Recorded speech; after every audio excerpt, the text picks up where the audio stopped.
Vamos ver agora o nosso terceiro vídeo sobre incerteza, uma ferramenta bastante útil e bastante utilizada em inteligência artificial para processos de tomada de decisão, basicamente no que diz respeito à utilização da incerteza. Esse método chama-se redes, essa ferramenta chama-se redes bayesianas, e é isso que nós vamos ver agora. Vamos lá.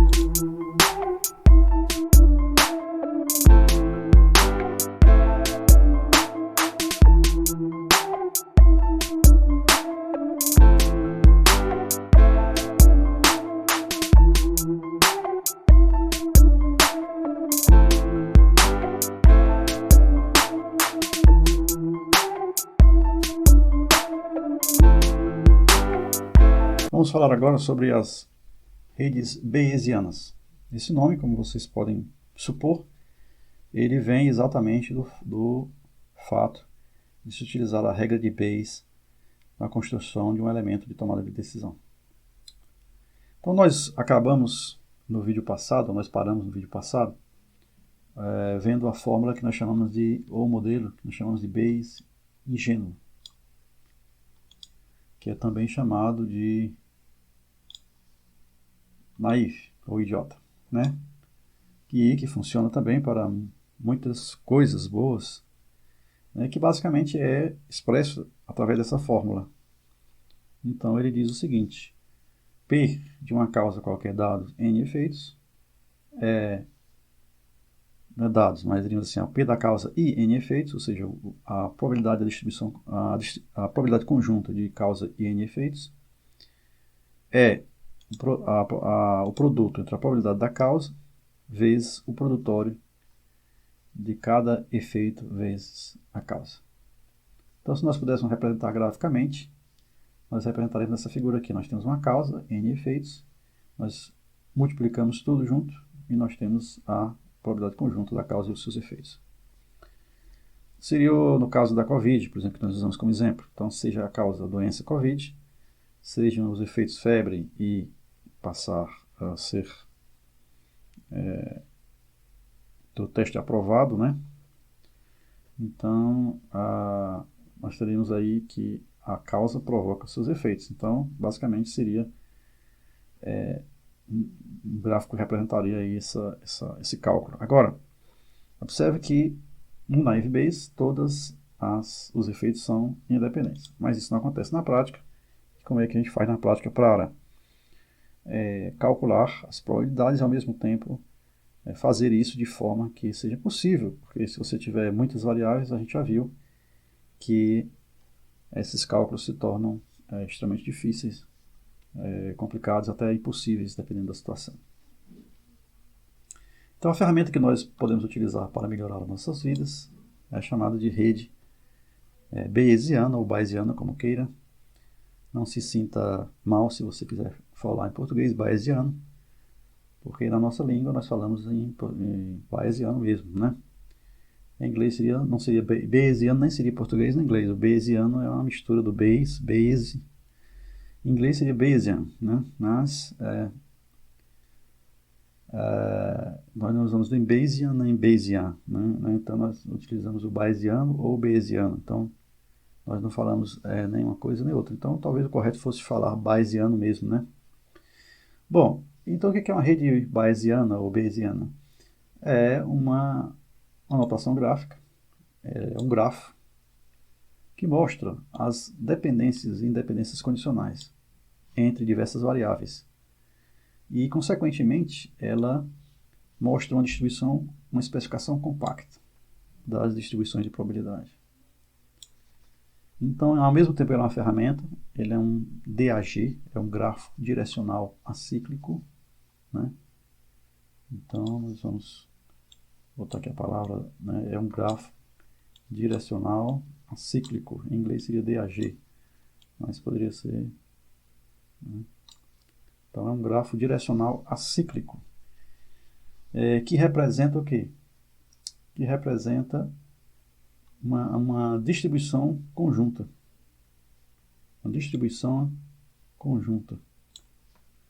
né, de probabilidade, de uma forma compacta, de uma forma que pode ser tratada computacionalmente, e possa ser tratada computacionalmente.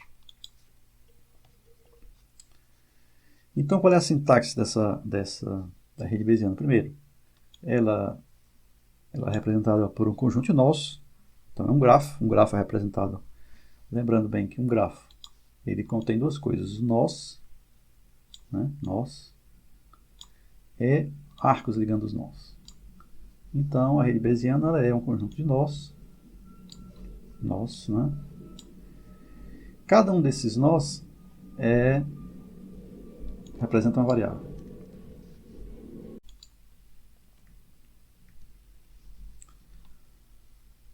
Além dos nós, onde cada um deles representa uma variável, nós temos as conexões dos nós, os arcos são direcionados. Então, eles têm uma direção.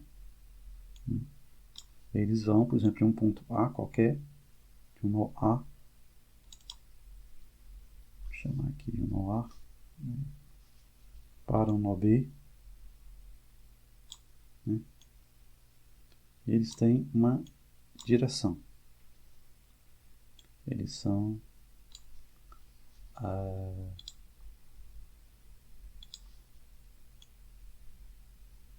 bom. Eles são direcionados. Então, eles mostram a influência, né, as influências diretas entre as variáveis.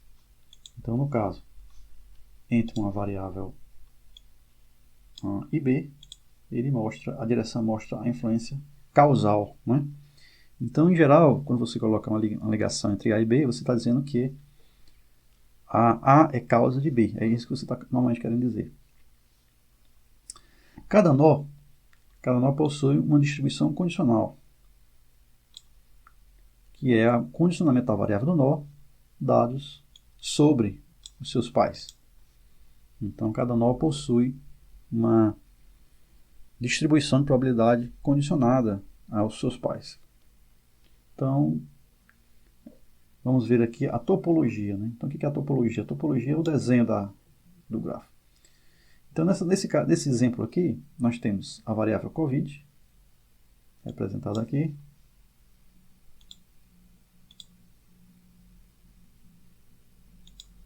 Então, nós temos aqui a variável Covid. A variável Covid ela está conectada à variável febre e ela está conectada à variável teste. Então, o que quer dizer isso aqui? Isso quer dizer que Covid tem uma relação causal com febre e uma relação causal com teste. Aí você pode me dizer, sempre existe essa relação causal em toda e qualquer rede? Obrigatoriamente, duas variáveis conectadas, uma na direção da outra, significa que uma é causa da outra? A ideia da rede, a resposta é que a ideia da rede é que assim seja. Mas quando a pessoa desenha a rede, quando um ser humano desenha a rede, ou quando um software constrói uma rede a partir de dados, porque construir a rede às vezes é muito difícil, dependendo se a quantidade de dados é muito grande, às vezes você precisa de um programa para construir a rede. Então, se uma vez a rede construída, então a ideia é que realmente a conexão entre uma variável e outra se dê de uma forma causal. Mas pode ocorrer que não seja. Pode ocorrer que não seja. Então, nem sempre será, mas espera-se, e por isso muitas vezes as redes bayesianas são chamadas de redes causais. Então, são também chamadas de redes de crenças, são vários nomes que foram dados antes que ficasse consolidado o termo rede bayesiana. Então, observe que na rede pode ter vários nós, inclusive podem ter nós não conectados. Então, aqui nós temos o nó tempo, a variável tempo, que não está conectada a nenhuma variável porque não tem codependência entre a variável tempo e nenhuma outra variável aqui. Então, aqui nós temos uma rede com 4 variáveis, uma delas é totalmente independente das outras, e elas representam uma distribuição de probabilidade de Covid, teste, febre e tempo.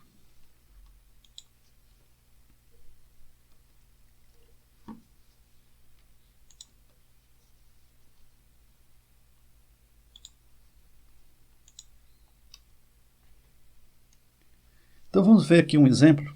É um exemplo que está na literatura dos criadores da redes bayesianas, eles usaram esse exemplo e todos os livros que estão por aí copiam esse exemplo dos criadores originais das redes bayesianas. Então vamos usar o mesmo exemplo para que todo mundo fique, pelo menos conheça o exemplo.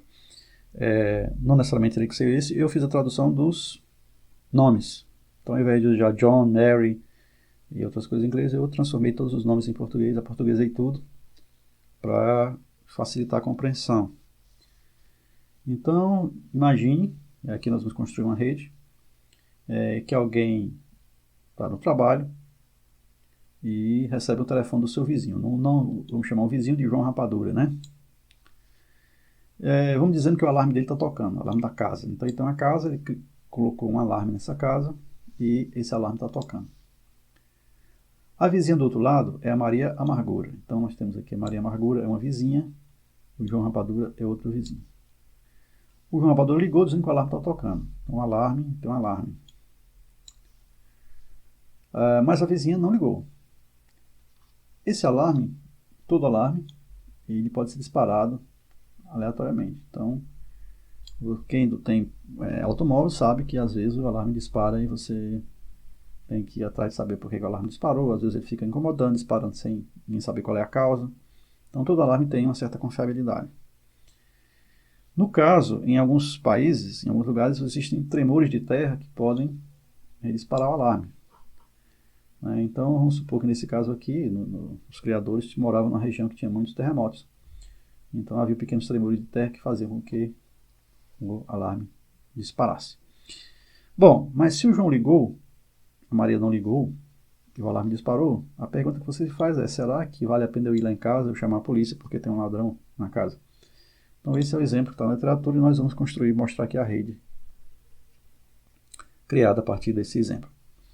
Então quais são as variáveis? Primeira coisa, definir quais são as variáveis.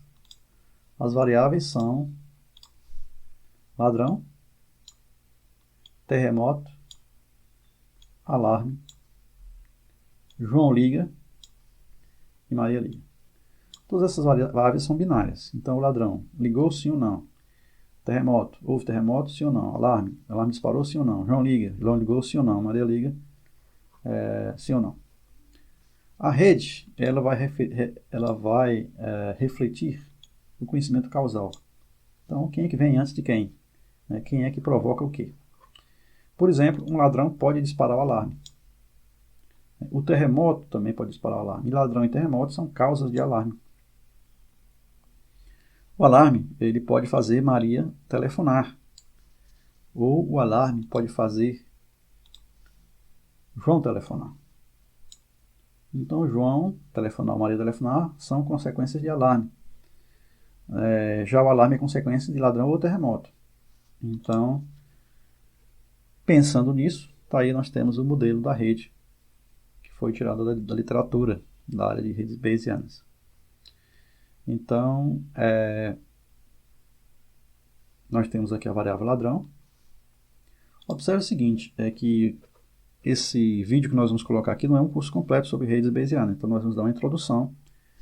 Nós estamos passando por tecnologias e falando sobre cada uma delas. O aprofundamento em cada uma dessas tecnologias que nós falamos aqui nesse curso seria um curso por si só.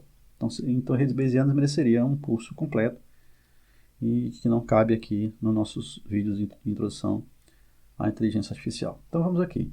Nós temos a variável ladrão. A variável ladrão ela não é causada por nada, ela simplesmente ocorre. E a variável terremoto, ela também não tem causa. Quer dizer, pode ter, mas não está modelado aqui no nosso sistema. Você poderia botar placas tectônicas, não sei o que, poderia aumentar muito essa rede, mas vamos considerar aqui que ladrão e terremoto ocorrem por si só. Bom, então nós temos aqui também de ladrão a probabilidade de uma casa qualquer estar sendo roubada. Então isso aqui é o número de roubos por ano, por um ano ou por um certo período de tempo. Numa cidade te dá a probabilidade de a sua casa em qualquer instante está sendo assaltada, está sendo invadida. Então nós temos aqui também a probabilidade do terremoto. Então ocorre 2 terremotos por ano, por exemplo, em Los Angeles ocorrem Então, isso pode te dar a probabilidade de você ter um terremoto em um determinado instante. Essas duas variáveis, ladrão e terremoto, são causas de alarme. Então, sendo causas de alarme, eu posso conectá-los por um arco direcionado de ladrão para terremoto. E aqui nós temos a probabilidade, a distribuição de probabilidade de alarme dado ladrão L e terremoto T. Então, se L for verdade e o terremoto for verdade, a probabilidade de o alarme disparar, dado que os dois são verdade, é de 0,95. Se ladrão for verdade, mas terremoto não for, então a probabilidade do alarme disparar é 0,94. Se ladrão for falso e terremoto for verdade, a probabilidade é 0,29. Se os dois forem falsos, o alarme pode disparar ainda mesmo assim com a probabilidade de 0,001. Então dá para ver que o alarme dispara de várias formas e ele pode disparar sob essas condições com essa distribuição de probabilidade que nós temos aqui. João liga, pode ligar ou pode não ligar, né, mas ele pode ligar ou não ligar de acordo com o que acontece com o alarme. Então o alarme pode ser verdade ou falso. Se ele for verdade, o João liga com probabilidade 0,9. Se ele for falso, o João liga com probabilidade 0,05. Maria liga se o alarme disparar ou não. Se ele dispara, com probabilidade 0,7. E se ele não dispara, com probabilidade 0,01. Todos esses dados foram levantados pelos vizinhos. Juntaram todas as vezes que ela liga, juntaram todas as vezes que ela não liga, todas as vezes que ela terremoto, e construíram, ao invés de construir uma tabela de probabilidade conjunta, eles construíram uma rede bayesiana. Então, a rede bayesiana é uma substituição da distribuição de probabilidade conjunta. Se você fosse colocar todas essas tabelinhas aqui numa tabela única, então nós teríamos 4 variáveis binárias, que seriam de 2 elevado a 4, temos 16 linhas, né? No caso aqui, nós temos apenas 4, 5, 6, 8, 10 linhas. Então, nós temos aqui uma simplificação dos valores com menos linhas do que o que seria necessário se fosse feito uma distribuição de probabilidade conjunta. Bom, então já começa a simplificação da nossa rede, já começou aí, a simplificação dos nossos cálculos. Agora resta saber como é que nós vamos fazer contas, né, dados esses cálculos aí.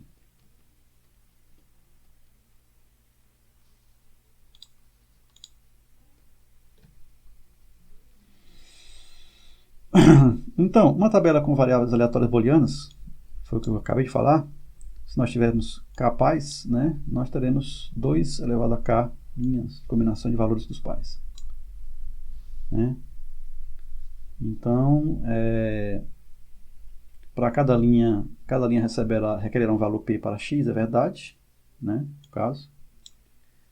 Obviamente o valor de falso é x menos p, então é dependente. E se cada variável não tem mais do que k pais, a rede completa, a rede bayesiana, no caso, fará uma complexidade da ordem de n vezes 2 elevado a k valores. Isto é, ela cresce linearmente com n. Né? Ela cresce linearmente com n. O n vai aumentando, ela vai crescendo. Né? Ela cresce linearmente com n, e não exponencialmente com n. Quem cresce exponencialmente com n, da ordem de 2 elevado a n, seria a distribuição conjunta total. Então, na distribuição conjunta total, as células da tabela, as entradas da tabela crescem, as linhas da tabela crescem na ordem de 2 elevado a n. E a outra cresce na ordem de uma constante vezes n. Então, ela cresce linearmente na rede, cresce exponencialmente na tabela.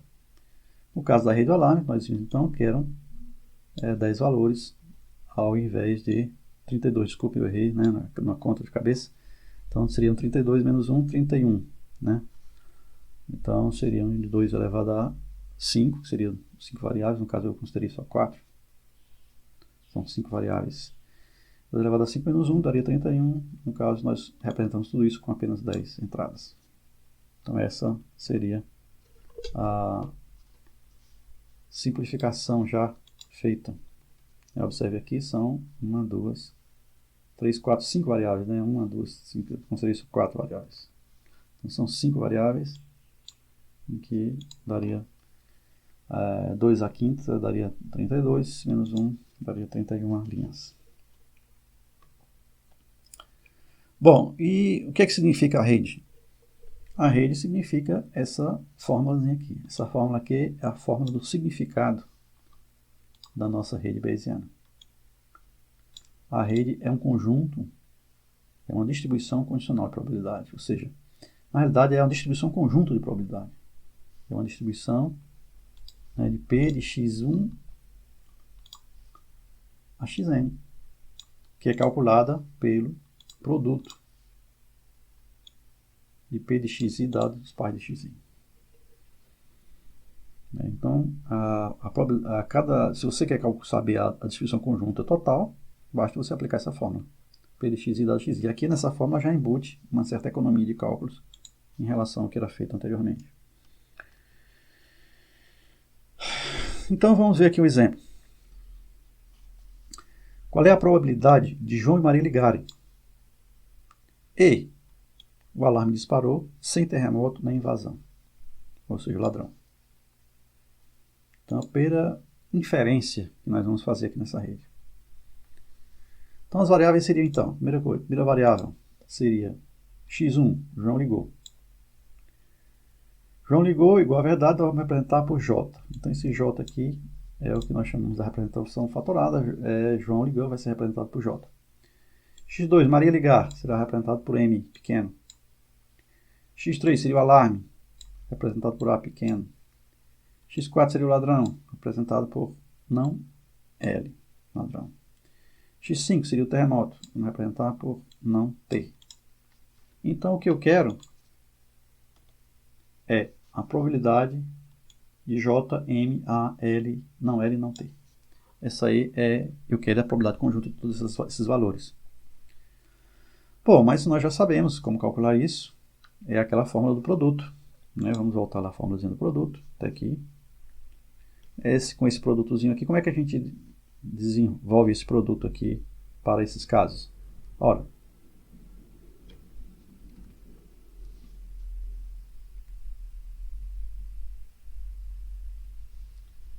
o J é a probabilidade de João ligar. O J tem pais. Então, esse P de J aqui vai ser P de J dado os pais de J. M é a probabilidade de Maria ligar. M tem pais. Então, vai ser P de M dado os pais de Maria. O A também tem pais. P de A dado os pais de A. O L P de L dado os pais de L. O T, não T, dado os pais de T. Observe que o P do pais do J, o J do João ligar, é o alarme. Né? O alarme é que leva a J. Então, P de J dado os pais é P de J dado A. Não tem para onde fugir. O P de M dado pais é o P de M dado A. Também não tem para onde fugir. O P de A dado pais tem dois componentes. Né? O P de A dado pais é P de A dado L e T. O L pode ser negativo. O T pode ser negativo. Nesse caso, é exatamente isso. Por quê? Porque essas variáveis foram dadas. Os valores foram fixados. Então, nós já sabemos que o L é fixado, não L. E o T é fixado, não T. Então, logo, o P de A dado pais será o P de A dado não L, não T. Não tem mais o que fazer porque os L e T são fixados, não existem outros valores. Então, essa é a probabilidade que nós vamos usar. O P de L dado pais, o L não tem pais, então a probabilidade única que existe do L são o próprio P de não L. O T também não tem pais, então a probabilidade de T dado pais é P de não T. Aí é fácil. A nossa fórmula se resume então a P de J, M, A, não L, não T é P de J dado A, vezes P de M dado A, vezes P de A dado não L, não T, vezes P de não L, vezes P de não T. Todos esses valores estão lá na tabela. Então, a gente pode ver rapidamente lá os valores. Né? Então, aqui na tabela, nós vamos pegar esses valores e substituir lá. Que é J dado A 0,9, M dado A 0,7, A dado não L não T 0,0001, não L 0,99 e não T 0,998, que dá no total 0,00628. Então, nós podemos, com um simples cálculo, inferir uma questão em uma rede bayesiana. Causalidade. Nós falamos que a rede procura ser causal. Ela procura exprimir a causalidade no seu desenho, na sua topologia.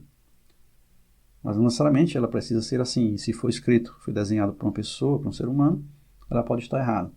Então você poderia ter uma rede do tipo Maria liga para João liga, para lá. Você pode ter uma rede completamente não causal. O bom da rede bayesiana é que, mesmo assim, ela ainda pode funcionar. Mesmo assim, você ainda pode fazer perguntas e obter respostas corretas. O que vai acontecer? O que vai acontecer são coisas como você ter um maior número de conexões, você ter um julgamento não natural, que ele está fugindo da causalidade, você dificultar a compreensão da rede por parte sua mesmo, de outras pessoas, e você dificultar o levantamento da distribuição de probabilidade dos nós. Então essas coisas fazem com que, o lado de você usar a rede não causal, você vai ter dificuldades da construção da rede. Mas que tipo de inferência nós podemos fazer com as redes bayesianas? O tipo de inferência, a primeira é a mais comum, é a inferência chamada de causal. Então o que você quer saber? Eu quero saber se o João liga caso aconteceu um roubo. Qual é a utilidade prática disso? A utilidade prática disso é você, por exemplo, você testar se o seu sistema está funcionando bem. Será que o meu sistema, será que o meu vizinho é confiável? Posso confiar nele? Ele vai ligar para mim se a minha... Porque vamos supor que no seu bairro vocês têm um acordo de os vizinhos ligarem uns para os outros quando os alarmes das casas dispararem, porque se não for o caso, ninguém vai aparecer. Essas casas, em geral, por exemplo, dos autores eram americanos, então essas casas são de subúrbio, são distantes uns dos outros, são distantes da polícia, então os vizinhos é que tem que, de alguma forma, ligar. Então, se houver roubo e houver alarme, será que o vizinho liga? Então essa é uma inferência da causa para o efeito, que segue a ordem natural da rede. Não necessariamente é o único tipo de inferência que você quer fazer. Você pode fazer o tipo de inferência de diagnóstico. Diagnóstico é o tipo de inferência muito usado na medicina, por exemplo. Na medicina, o que você quer saber? Você quer saber qual é a doença, dado os sintomas. A doença é a causa, os sintomas são os efeitos. Então, nesse caso aqui do exemplo, seria qual é a probabilidade de ter roubo, causa, dado um efeito. Qual é o efeito? O efeito, por exemplo, foi o fato de João ter ligado.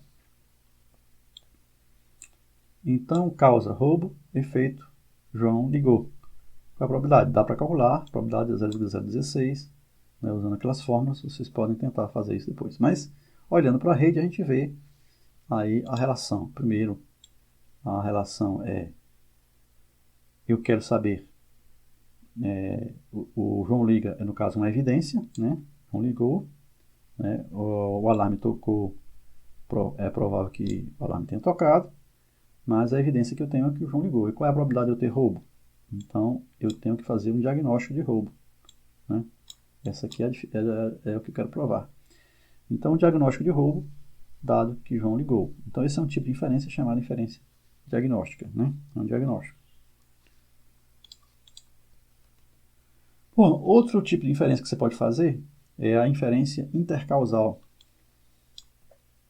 Então, qual é a probabilidade, por exemplo, de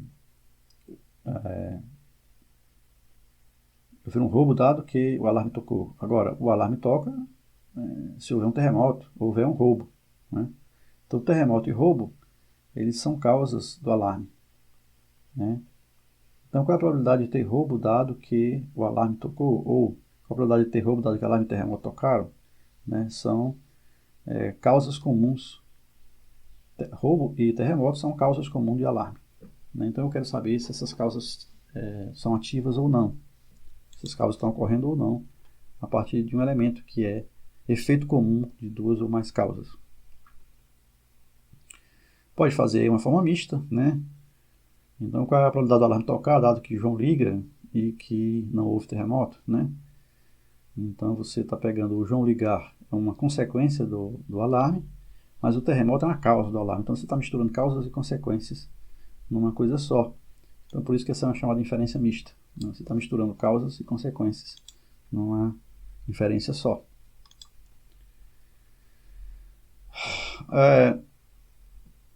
Então, dito quais são as inferências que se pode fazer em uma rede bayesiana, é necessário saber também a questão da influência que os dois nós realmente executam uns nos outros.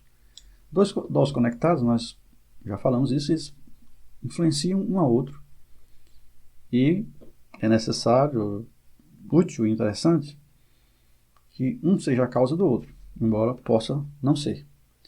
Então, é necessário muitas vezes, ao estudar a rede, saber se um nó é dependente ou não um do outro. Eles são dependentes se eles se influenciarem um ao outro. Se o valor das questões que envolvem um ao outro são dependentes dos valores do outro.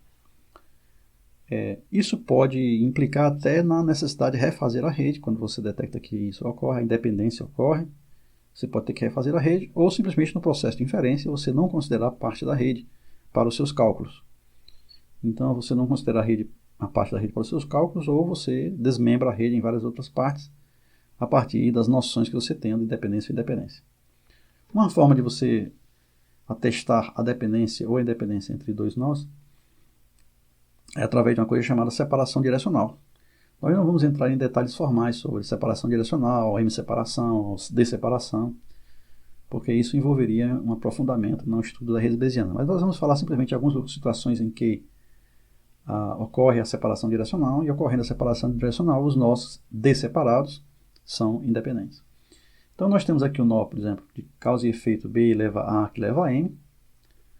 Eles todos são conectados e são ligados, mas M e B eles são desseparados, ou seja, seriam independentes se A for dado como certo, se A for fixado. A partir do momento em que o valor de A é fixado, então os dois se tornam completamente independentes. O cálculo de um não interfere no cálculo do outro, mas somente se o valor de A é dado. Se o valor de A não for dado, a regra causal continua. B influencia A que influencia, e todos os valores de uns influenciam os valores dos outros.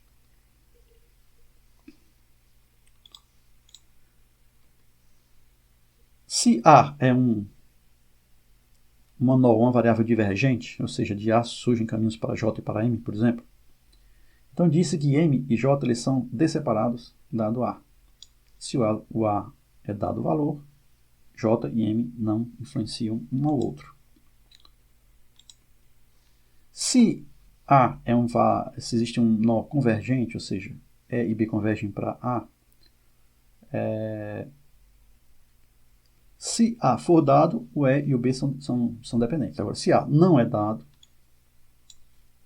eles são desseparados e seus valores são independentes. Como é que isso pode acontecer, né? Isso pode ficar confuso. Então, vamos ver aqui um exemplo de separação direcional, no caso convergente, para poder ficar mais claro o que realmente isso significa. Então, imagine que você tem um carro e o carro não liga. O carro não liga, né? Você dá na chave e ele não liga. Então, o que é que significa? Bom, isso pode significar muitas coisas. Isso pode significar, por exemplo, que o carro, a bateria não funciona. Ou pode significar que o carro não tem gasolina. A partir do momento em que o carro não liga, aí você começa a uma probabilidade em relação a outra. Se o carro não liga é porque ou não há bateria ou não há gasolina. Então começa a haver a ligação dos dois a partir do momento que eu sei que o carro não liga. Se o carro não liga e a bateria está boa, então você automaticamente deduz que está faltando gasolina. Porém, se o carro não liga e tem gasolina, então você pode inferir que a bateria não está boa.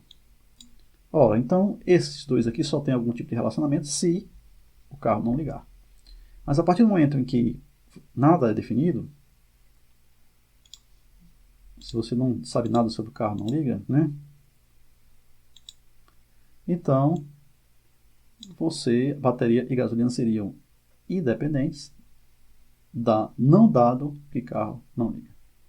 Então essa independência ocorre quando essa variável é desconhecida. Quando essa variável é conhecida, essa dependência passa a ocorrer. Então a independência ocorre, repetindo, a independência ocorre quando essa variável não é conhecida. Então a dependência ocorre. Quando ela é conhecida, a dependência não ocorre. Quando elas são independentes. Quando essa variável é conhecida, aí passa a haver dependência entre um e outro. É isso que está querendo dizer aqui na separação convergente. Então, não dado A, eles são desseparados. Dado A, eles são convergentes, não são desseparados. Isso aqui foi o exemplo mais difícil que nós temos justamente para poder entender todos os outros, né? Então, os outros podem ser compreendidos a partir desse exemplo que nós demos aqui. Qual é a moral da história? A moral da história é a seguinte. As evidências que nós temos podem mudar a relação de dependência entre as variáveis. E essas relações são usadas para a construção da rede. E via de regra essa rede é construída, como nós já falamos, por algum algoritmo de aprendizagem de máquina. Então essa rede pode ser construída por um ser humano, mas pode ser construída simplesmente por um algoritmo qualquer. Um programa qualquer. Que é o caso mais comum. Bom, então nós temos desenhado a rede, nós temos os cálculos, as probabilidades, nós temos tudo o que precisamos. Que consultas nós podemos fazer a essas redes? Então a pergunta agora, quais são as consultas?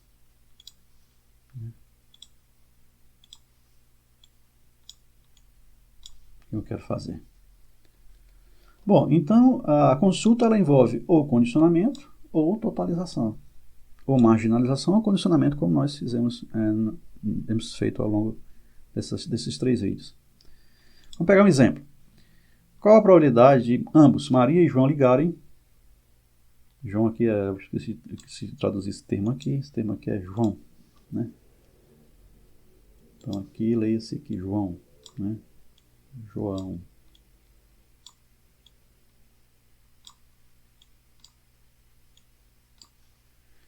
Então, qual é a probabilidade de ambos, Maria e João, ligarem se acontecer um roubo? Né? O que eu estou querendo dizer? O que eu estou querendo calcular é a P de M e J dado B. Dado B, no caso aqui também tem um errinho, aqui é dado L. Então, esse B aqui leia-se L. Vou pegar aqui um. Aqui é L. L. Então, qual a probabilidade de Maria e João ligarem, dado que houve um roubo, ladrão, L?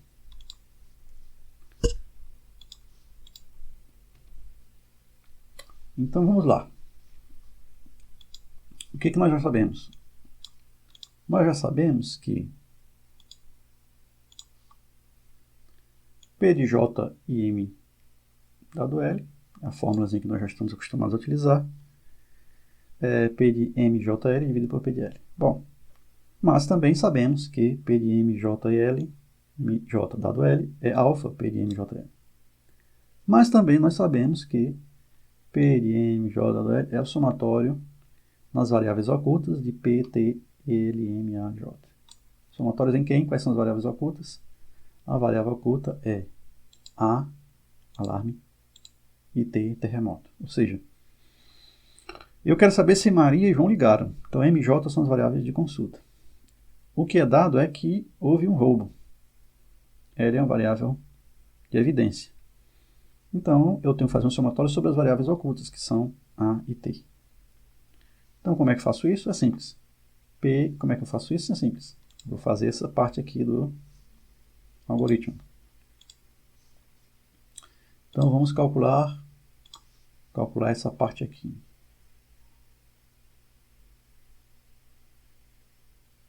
Calcular essa parte aqui. Essa parte aí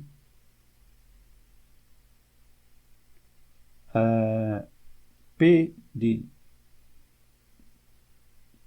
T, L, M, A, J, né, que é o nós vamos calcular aqui, que na realidade essa soma aqui, tirando o A, essa soma aqui vira P de MJL. O P de MJL é essa soma aqui, né? P de MJL. Então, Aqui tem um condicionamento também, aqui é uma vírgula, né? Aqui é uma vírgula. Então, MJL, P de M, J, L. Então, P de MJL seria esse somatório aqui. Bom, está aqui embaixo, P de MJL. Somatório em quê? Em duas variáveis, em T e em A. De quem? P de T vezes P de L, P de A dado TL, P de M dado A e P de J dado A. Essa análise que nós fazemos aqui para chegar nessa fórmula é a mesma que nós fizemos no exemplo simples lá do começo. Então, essa fórmula aqui é a repetição, calcular essa fórmula aqui é a mesma repetição de que nós vimos lá no começo do vídeo. A primeira observação que nós podemos fazer aqui, então vamos rever aqui a fórmula do PMJL, um somatório em T e em A, são variáveis ocultas, está aqui bonitinho. Observe que aqui nós podemos dividir isso aqui um pouco melhor. Pegar essa parte em A aqui, é um somatório. Aliás, podemos pegar o somatório em A para fora e botar o somatório em T para dentro dessa parte aqui que envolve o T. Então pegamos aqui a parte que envolve o T, um somatório, e colocamos ela dentro do somatório que envolve o A. Não há problema, a ordem aqui não importa. Você pode fazer somatório de A, somatório de T, somatório de T, somatório de A.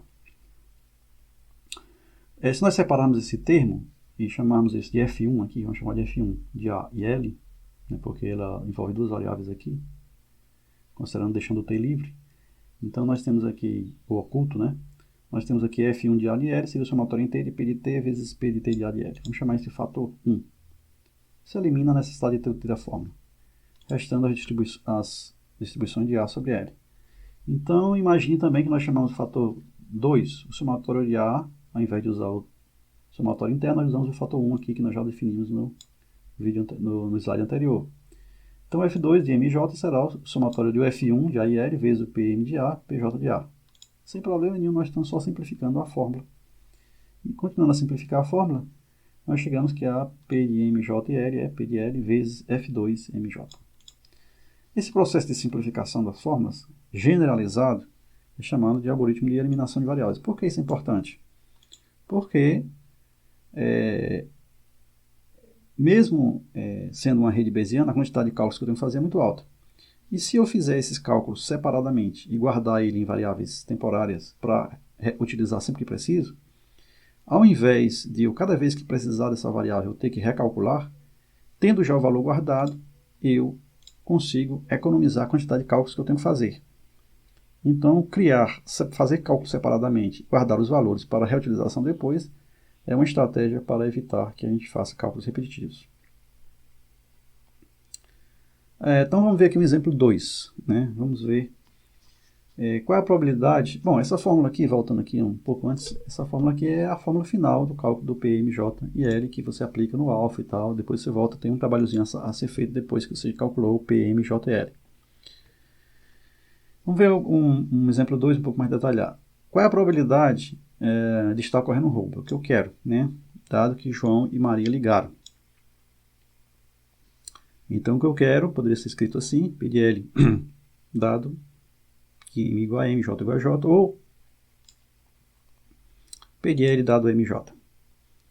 Seguindo o mesmo método que nós vimos anterior, P de L, L é a variável da consulta, MJ são as variáveis da evidência. Então, qual é o P de L dado MJ? É o alfa, P de L. P de L está sempre fora do somatório, porque ele é o da consulta.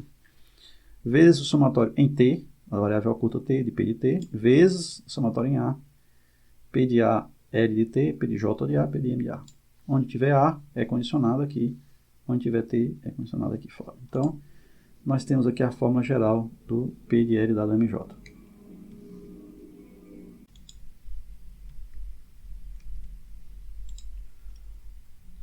Bom, então nós vamos ver, nós falamos que essa fórmula aqui aplicada pura e simplesmente, ela leva a cálculos repetitivos. Como é que nós podemos visualizar isso? Essa árvore aqui mostra a avaliação, a fórmula para a avaliação.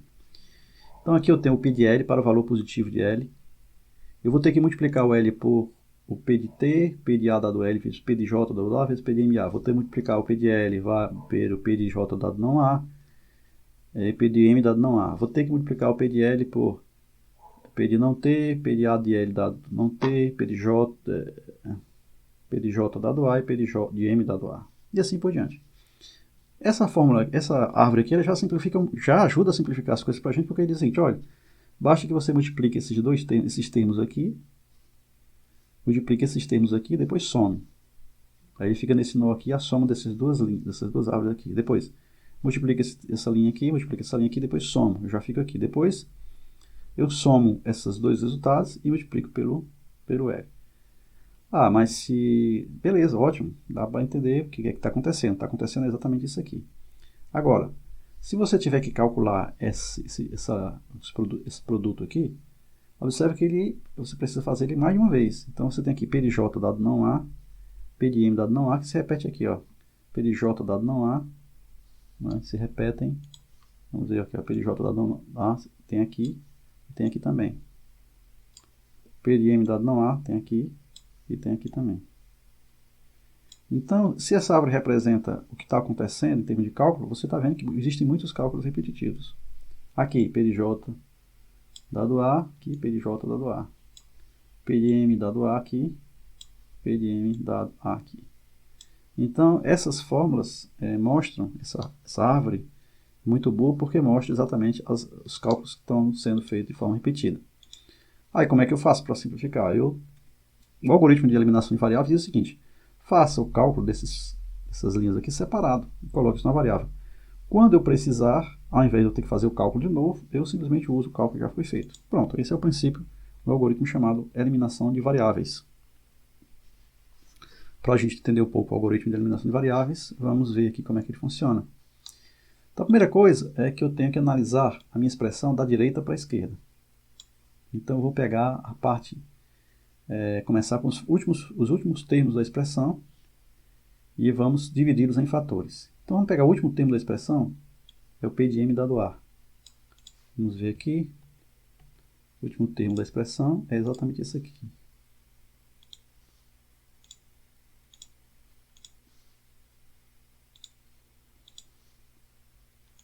P de M dado A. Esse é o último termo da expressão.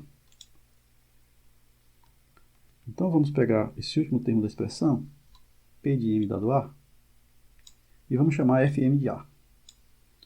O A porque o que está interessante para a gente agora é o M está fixado. Então, observe que, só repetindo, que o J e o M são fixados.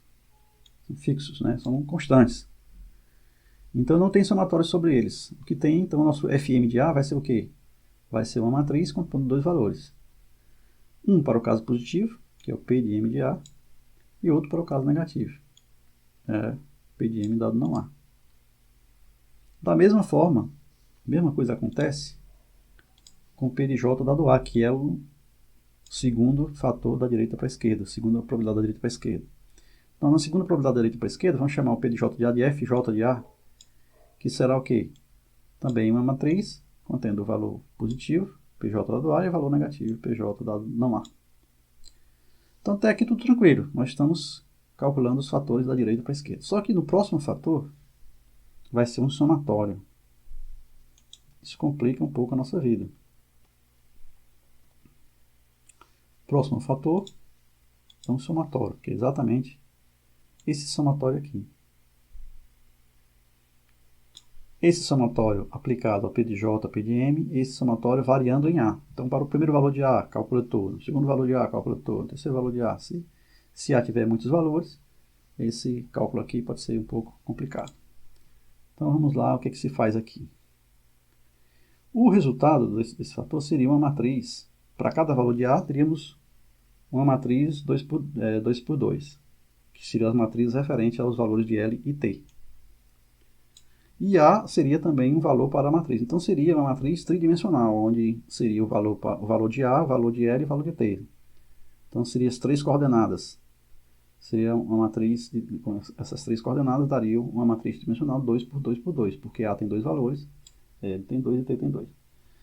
Então, não dá para desenhar, mas vamos chamar aqui de FA de L e T. Né? Então, FA de L e T, que não dá para desenhar, vamos chamar simplesmente de FA, L e T. Então, o FA e LT seria aplicando o somatório já sobre o J e sobre o M, que seriam os fatores seguintes, né? Porque se eu aplicar já tudo junto, o J, aplicar também o M no somatório, FA, então vai ficar FA, J e M. Então ficou aqui, FA, J e M. Lembrando que o A obrigou a que se fosse feito um somatório. Esse traço vertical aqui em cima do A quer dizer que tem um somatório aqui. Então, FA, J, L, M vai ser o somatório de FA, vamos chamar de FA simplesmente a primeira expressão, o FJ a segunda expressão, o FM a terceira expressão. Isso aqui é o mesmo que FA de LT, vezes FJ de A, vezes FM de A, mais, porque o A são dois valores. Então, a primeira expressão para o A positivo, a segunda expressão para o A negativo. Então, seria o F de A para A negativo, LT, vezes o F de J para A negativo, J, F de M para o negativo, não A. Agora, ficou uma complicação, porque você está dizendo o seguinte, professor, e não está dando certo isso não. Por quê? Porque o FM, como nós vimos, e o FJ são matrizes de duas linhas e uma coluna, 2 por 1. Então dá 2 por 1 vezes uma matriz de 2 por 1 também. O problema já começou aí. Né? Então dá para multiplicar duas matrizes com 2 por 1 vezes uma matriz 2 por 1 também não dá, porque elas não têm o número de colunas da primeira não é exatamente o número de linhas da segunda. E essa aqui que é a matriz dimensional. Então aqui a confusão a gente entende o que significa que o A vai ser multiplicado. Os valores de A, LT serão valores positivos multiplicados pelos valores positivos de FJ de A, multiplicado pelos valores positivos de FM de A. O valor negativo de A que esteja nessa expressão vai ser multiplicado pelo valor negativo de A nessa expressão, pelo valor negativo de A nessa expressão. Então nós temos que arranjar um significado para esse produto. Esse produto aqui não pode ser um produto de matrizes comum. É um produto um pouco diferenciado.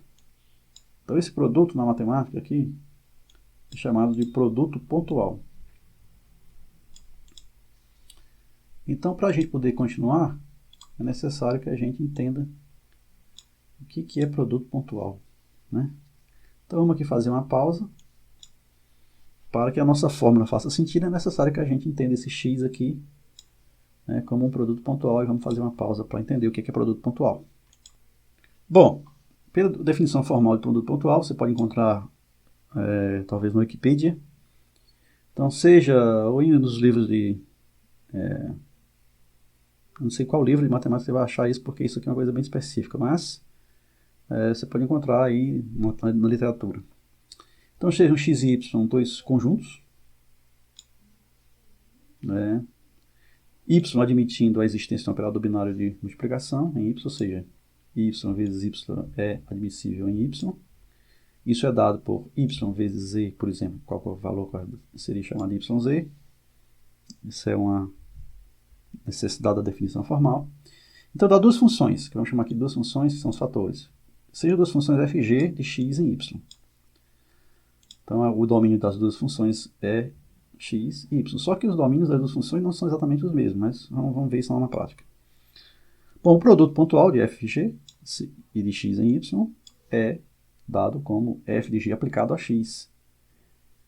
É como sendo f de x vezes g de x. Vamos ver isso aqui na prática, porque nessa definição formal fica difícil de entender. Então imagine três variáveis, P, Q e R. Essas são três variáveis binárias. Então os valores de P, Q e R são 0 e 1 cada uma delas. Agora imagine uma função f1, que é uma função de P e Q.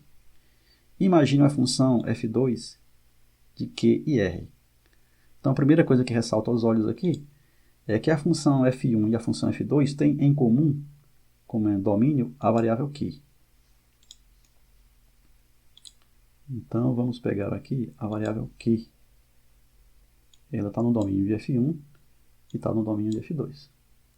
O P está somente no domínio de f1 e o R está somente no domínio de f2. Então vamos construir uma tabela mostrando todos os valores possíveis de f1 e f2 para P, para Q e para R. E a seguir podemos calcular o produto pontual. O que é o produto pontual? Então imagine o P, Q e R aqui. P pode ser 1, 1, 1, pode ser 1, 1, 0, pode ser 1, 0, 1, 1, 0, 0, 0, 1, 1, 0, 1, 0, 0, 0, 1, 0, 0, 0. Tá um pouco de trás para frente, porque na reta está invertido aqui. Podemos ter começado de 000 para 001, 010, 011, fazer o contrário, mas tudo bem. O importante é que tenham todas as combinações possíveis de P, Q e R. Qual seria o valor de F1? O valor de F1 é aplicado sobre P e Q. Então, de alguma forma, vamos supor que seja um cálculo qualquer, não interessa qual é o cálculo, mas o F1, dado que as entradas sejam 1 em 1, tem como resultado 1.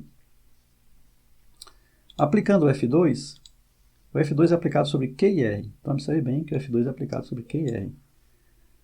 O Q é 1 e o R é 1. Então, o F2 é aplicado sobre Q e R. Imagine que seja um valor qualquer 2. Bom, F1 vezes F2 tem que ser aplicado no mesmo ponto, que é o ponto Q. Mas o Q é 1. Então, tudo bem. Q é 1. E o F de 1, P e Q para o Q igual a 1 é esse. O F2 de Q e R para o Q igual a 1 é esse. Então, o produto pontual de F1 e F2 no ponto Q seria 1 vezes 2. Bom, para P, Q e R ser 0, então o F1 de P e Q seria 1 também. Por quê? Porque está considerando 1 em 1. Se não mudou nada, continua com o mesmo valor. O F2 agora mudou. Por que quem? Porque o Q... O R mudou, na verdade. O R mudou. O Q é o mesmo, ainda é 1, mas o R é 0. Se o R mudou, então o F2 mudou. Então o valor de F2 mudou, o valor de F1 permaneceu, mas o produto pontual muda. Então F1 vai ser 1 vezes 4. E aí por aí vai. Então eu tenho aqui o P e o Q. O Q mudou, então o F1 muda, 3. O Q continua o mesmo, tá? Não continua, mudou, né? Mudou o Q, então, com mais razão ainda, muda o F2. Tanto mudou o Q quanto mudou o R, então o F2 mudou. O produto pontual tem o mesmo Q, vai ser 3 vezes 6. Da mesma forma que aqui era 1 vezes 4. Aqui, o P mudou, o Q mudou, então F1, não, o Q e o P permanecem o mesmo anterior, que é o 3. Mas o R muda, então o F2 muda. Qual é o P vezes F1 vezes F2? 3 vezes 8. Muda o P, muda o F1. O Q permanece, mas o R muda, então muda o F2 também. Então, qual é o produto pontual? 5 vezes 2. Aqui mudou o P e o Q continuam, então o valor continua do F1, mas muda o R, passou de 1 para 0. Então o F2 muda e o produto pontual também muda. P e Q muda, então o valor de F1 muda. Q muda, o valor de F2 muda. O produto pontual é esse. Aqui mudou todo mundo. Não mudou todo mundo. O P e o Q continuaram o mesmo, então é 7. Mas o R mudou. Se o R mudou é 8. Então o produto pontual é esse, 7 vezes 8. Então pronto, aqui nós temos a definição do que é realmente produto pontual de duas funções. Aí dá para perceber claramente, quando o A é negativo em 1, vai ser aplicado, mesmo o A não é função 2, na probabilidade. Né? P de A e B, o A é negativo aqui é aplicado aqui, o A negativo é aplicado aqui com outras variáveis, o A é negativo é aplicado com outras variáveis e multiplica tudo junto. Então essa multiplicação tudo junto, isso aqui cai como uma luva, né? Cai perfeitamente dentro da nossa fórmula do produto pontual. Então é isso aí que significa produto pontual. Então o que nós temos aqui é fator de A, produto pontual do fator de A vezes o fator de J, dado A, vezes o fator M, dado A, mais produto pontual, FA não há LT, vezes FJ não há, vezes FM não há, e aí a soma de tudo isso me dá aquela probabilidade que nós estamos procurando. Retornando, então, faltou uma última fórmula, né, que foi a solução à variável T. Então vamos criar um T, fator de T, que embute o somatório do A, aplicado sobre o L. Então nós temos o F de T vezes F de AJML mais F de não T vezes, leia-se aqui, produto pontual. Então nós temos aqui o produto pontual de Ft para T positivo, dado somatório de AJMLT, o produto pontual do Ft, T negativo, para o FAJL aplicado a L menos T, que leva a um resultado final, essa aqui. Então a minha questão, a pergunta que eu fiz foi: qual a probabilidade de ter um roubo dado que João e Maria ligaram? Isso aqui é o alfa, constante de normalização, vezes o fator L sobre L, vezes produto pontual, aqui no caso, já a segunda expressão já é produto pontual, do fator TAJM aplicado a L. Bom, então isso aqui é a fórmula final do nosso cálculo. Mas isso aqui implicou no passar das expressões da direita para a esquerda, eliminando consecutivamente as variáveis e transformando em fatores. Essa transformação das variáveis em fatores, quando generalizada, ela chama-se algoritmo de eliminação de variáveis. Então, a eliminação de variáveis, esse algoritmo, significa simplesmente calcular o somatório da direita para a esquerda, guardando os resultados intermediários, que são os fatores, para evitar recálculo. Quando eu for reutilizar na segunda soma, vocês observem aqui, ó. Observe aqui em cima, isso pode ser visto claramente aqui, ó, que quando eu tenho um fator, eu aplico nessa fórmula aqui, desse lado da fórmula, o valor que eu já calculei, e desse lado dessa fórmula também o valor que eu já calculei. Então, se eu já calculei, eu não vou calcular de novo. E com isso eu ganho tempo de processamento. É só para isso que existe esse algoritmo, para ganhar tempo de processamento. Uma última coisa importante na análise da rede é que variáveis são realmente relevantes. Então vamos supor que em outra pergunta, qual a probabilidade de João ligar dado que houve um roubo? Então, o que eu quero saber é a probabilidade de João ligar, dado que houve um ladrão, JL. Bom, essa aí a gente pode usar as fórmulas que a gente já sabe usar. Alfa P de I, né? Vezes o somatório em T de P de T, o somatório em A de P de A de L de JA, vezes o somatório em M de P de A de M. Ora, mas o somatório, como o somatório de P de M dado A, que é a última expressão aqui, é o P de M dado A vezes mais P de não M dado A. Ora, mas a gente sabe que a soma da distribuição de probabilidade é 1. Então, o somatório de P de M dado A é 1. Então, isso ocorre, quando é que isso ocorre? Quando a variável não é ancestral das variáveis da pergunta, nem das variáveis da evidência. Então, se o M não é ancestral do J nem do I, então o somatório dele vai dar o somatório da distribuição inteira. E quando isso ocorre, aquele número se transforma em 1 e é inútil para o nosso cálculo, não serve mais. Então, por exemplo, aqui tornando a coisa um pouquinho mais clara. Seja a variável x, vamos chamar aqui variável x,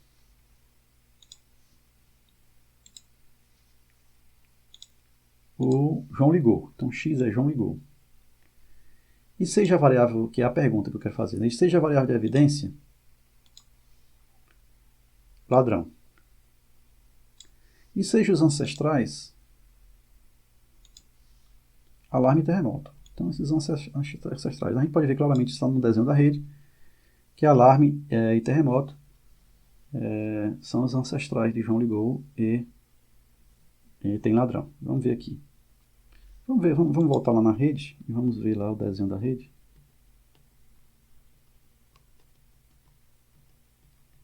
No começo. Aqui. Então, ó, terremoto e ladrão são ancestrais de alarme, que é ancestral de João liga. Então, João liga tem como ancestral alarme, terremoto e ladrão. Mas João liga não tem como ancestral Maria liga. Maria liga não tem nada a ver não está na linha dos ancestrais de João. Isso quer dizer que no cálculo do João envolvendo ladrão e terremoto, sejam todas as variáveis consideradas essas três, Maria é irrelevante. É desnecessário utilizar o cálculo de Maria. Então, vamos voltar lá. Opa. Então, se a variável que eu vou fazer consulta é João ligou, e as variáveis de evidência são ladrão, os ancestrais são alarme e terremoto, então Maria é irrelevante. Maria liga pode ser retirada dos cálculos, pois não altera o resultado final. Não altera o resultado final. Por quê? Porque a soma do P de M dado A é 1. Né? Então, com isso eu também reduzo ainda mais as minhas contas. Né? Indo além. Bom, isso aqui foi só uma introdução nas redes bayesianas. Não é um curso de redes bayesianas, então a gente tem que ver o que pode ser feito aqui, né? O que pode ser visto em apenas 3 vídeos, em apenas 3 aulas. O que está faltando? O que a gente pode ir além? Por exemplo, existem métodos de inferência chamados métodos exatos. O método de eliminação de variáveis é um método exato, que dá o valor correto, porém ainda é custoso, ele ainda exige muito cálculo. Se a rede for muito grande, ele pode não responder. Então existem métodos exatos mais novos, que são as árvores de junção, por exemplo, ou outros métodos que estão aí na literatura o tempo todo surgindo. Existem os métodos aproximados, que são por amostragem, amostragem de rejeição, amostragem parcial, a simulação por cadeias de Markov, né? Então pode fazer uma pesquisa aí. Nós aqui tratamos apenas de variáveis discretas, né? Mas existe também a possibilidade de você ter que trabalhar com variáveis contínuas, funções contínuas, e aí a coisa também complica um pouco. E a possibilidade de trabalhar com modelos temporais. Eventualmente, se nós tivermos tempo, no futuro nós falaremos sobre os modelos temporais, que são muito úteis para certos cálculos e para certas inferências, né? Principalmente quando se trata de séries temporais. Trabalhar com séries temporais. Se houver tempo, ainda falaremos sobre isso algum dia. Mas não é parte desse primeiro momento, desse primeiro contato que nós estamos tendo com redes bayesianas. Então, vamos ficar por aqui, encerrando essa pequena série de 3 vídeos dentro do nosso curso de nossos cadernos de inteligência artificial. E no próximo vídeo nós vamos ver um outro assunto, embora sem sair ainda da questão principal que estamos tratando no momento, que é a incerteza. Então, até mais.